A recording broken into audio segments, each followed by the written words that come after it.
the importance of organizing your products with categories and tags. Now, I'm showing you what my shop looks like right now. They're all digital downloads, but I have categories assigned for all of the products to kind of fall into. Again, categories are kind of your overarching bucket of where these products will lay in. So for me, my categories are freebies, websites. So if the product is related to website, web design, design as a whole, marketing, and social. And then tags are specific to that particular product. So I've mentioned this in previous lessons, but I like to tell my clients one category, multiple tags.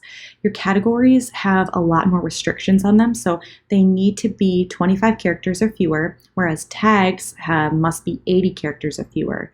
And one thing to note is both tags and categories are case sensitive and they appear in alphabetical order. So I just want to show you, if I go to where my shop is right here and I hover over that page, the little cog pops up.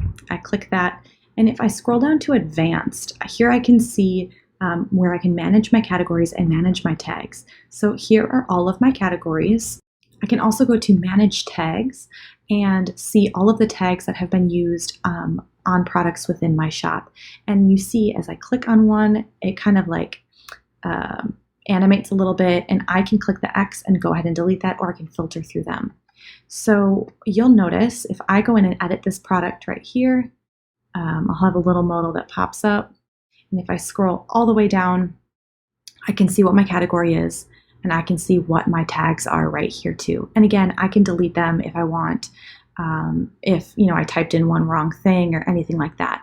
Now, a tip that I like to share is if you have products that are going to have very similar tags and maybe just one or two things are going to be different, a way to cut down on some time is by adding them to like a Google Doc or a Word document.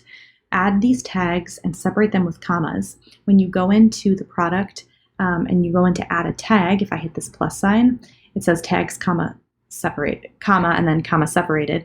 I can just copy and paste that string of keywords and tags that I put together that are separated with commas, place it in here and hit enter, and it'll add all of them as separate tags for me, so I don't have to manually enter them in. And then the ones that are applicable to this particular product, I'd go ahead and manually enter in. Adding in tags and categories is a necessity for adding in related products, which is a great segue for our next lesson, which is how to add in related products to your actual product listings.